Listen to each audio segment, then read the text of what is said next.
Alright, since I didn't get a pre-lecture video up in time for today, I'm going to finish up today's lecture, and that will be our video.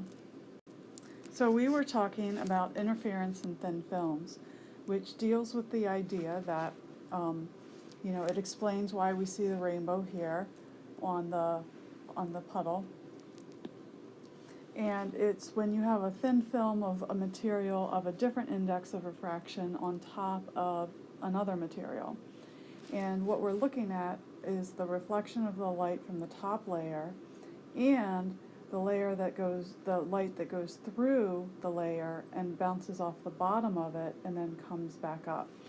And so we're really thinking about or wanting to understand how these two light rays that are both eventually reflected that we see, how do they interact? Do they constructively interfere, destructively interfere, and then how that affects what we see? Basically what we're going to see is then when we see these rainbow colors is that represents the fact that those colors or wavelengths of light are constructively interfering on that thin layer of oil that's on top of the water. Now, the first thing that we need to understand is how do the light rays that reflect off of a boundary behave, because that's really important. And this goes back to the idea of a wave pulse on a rope and the difference between a fixed and a free connection for the rope at its end.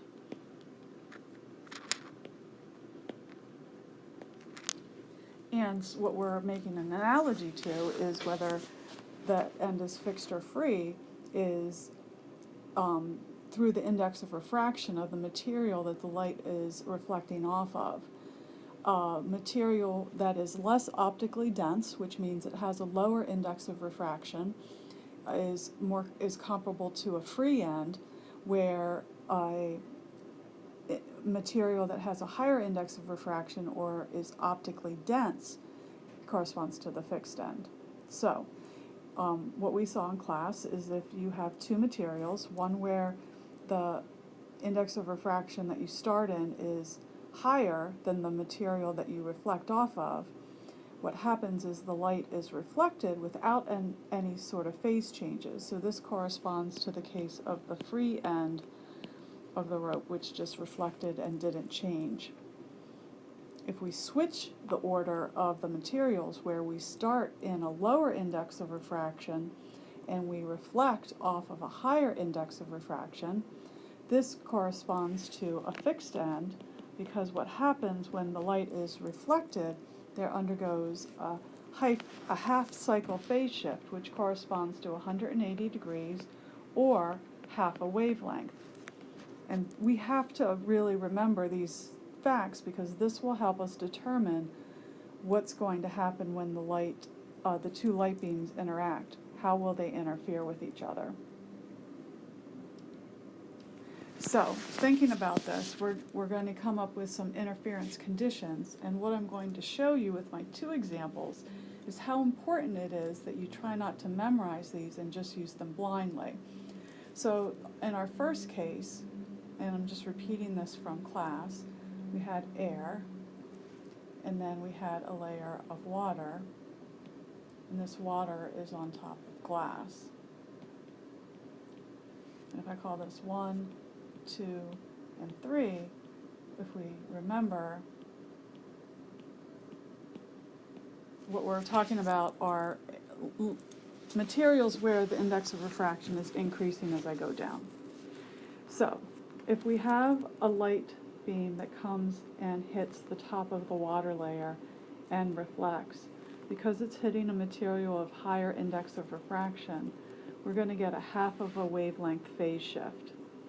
Now, the light that penetrates the water and then bounces off the layer of glass and then continues out to the air, that layer, when it reflects at the glass, is also hitting a higher index of refraction, and so that light beam will also undergo a phase shift. Now, if the thickness of the water is given as T, the path difference of the light that penetrates the water would be equal to 2T. And now what we have to figure out is what would be the condition that would determine, or that would give, constructive interference.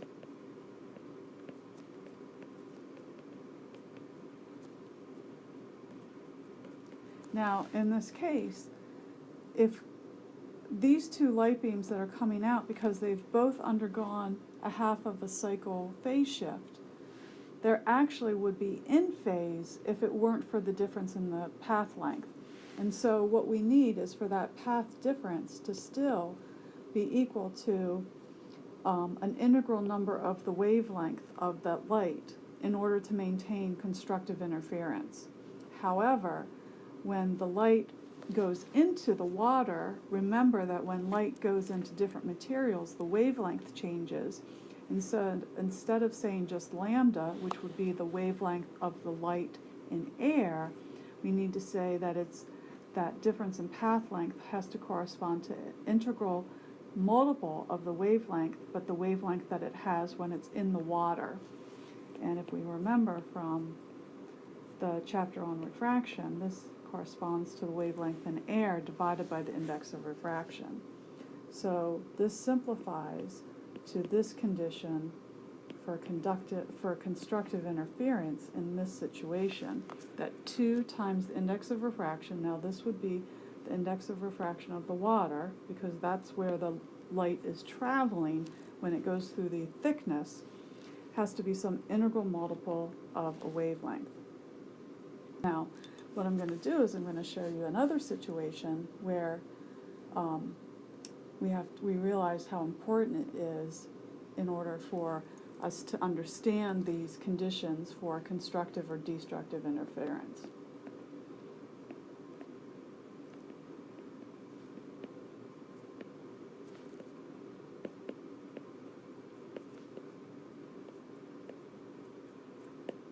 So, let's say we want to talk about a soap bubble. Now, a soap bubble will treat basically as water, but the thing about the soap bubble is on one side is air, and then on the other side is air. And so we know that because we're treating the soap bubble as water, it'll have the higher index of refraction. So, now what if light hits the top of the soap bubble and bounces off of it?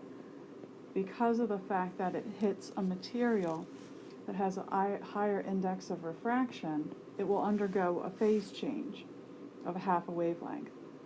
Now, the light that goes through into the soap bubble and then reflects off the bottom of the thickness of the soap bubble, reflects off the air, does not exhibit a phase change because it reflects off the air, which has a lower index of refraction. And so, without the difference in the thickness, these two wavelengths are out of phase.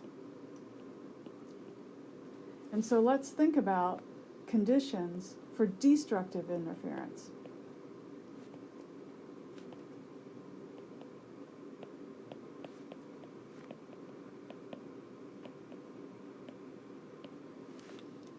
The difference in the path length, which is 2t, because of the fact that these two wavelengths these two light rays without the additional thickness or additional path length of going through the soap bubble layer would be out of phase.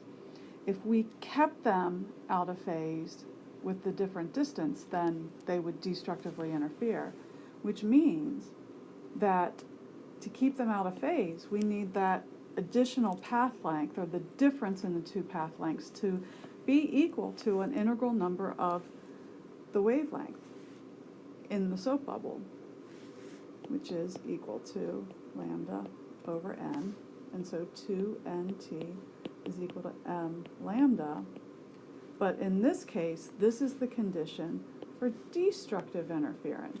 Notice that these two expressions are exactly the same, but they're for different types of interference, which just stresses the fact that you will see these different expressions for whether you get constructive or destructive interference. There are so many rules to remember that you're just better off figuring it out on your own and reasoning through it and understanding how to come up with the expression than trying to just memorize it and plug and chug. In this case, when we're talking about, this is just an example of a non-reflective layer that's on top of a glass that's trying to keep things from producing a glare. So we want them we want these two light rays to cancel each other out. We want actually destructive interference.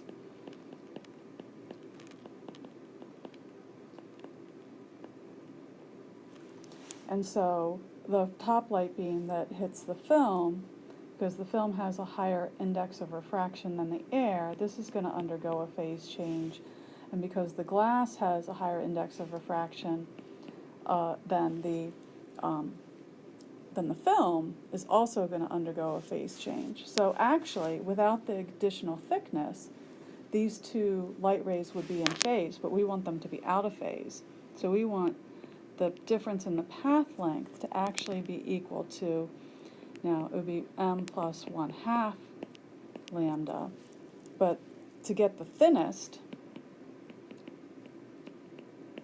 coat, we would let m equal 0, so 2t would be equal to lambda n over 2.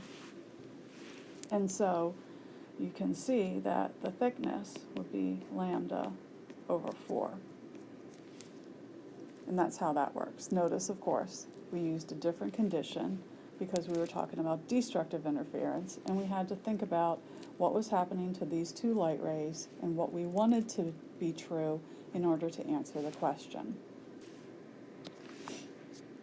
Now, in this question here, we have two glass slides, and then there's a little bit of thickness of air in between them.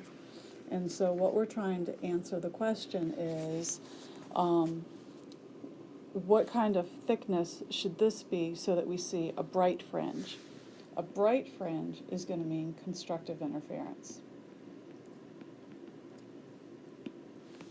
So this light beam that hits the bottom of the glass, the interface between the glass and the air, is going to undergo no phase change because it's hitting material of a lower index of refraction, while this light beam that hits off this bottom glass slide is actually going to undergo a phase change.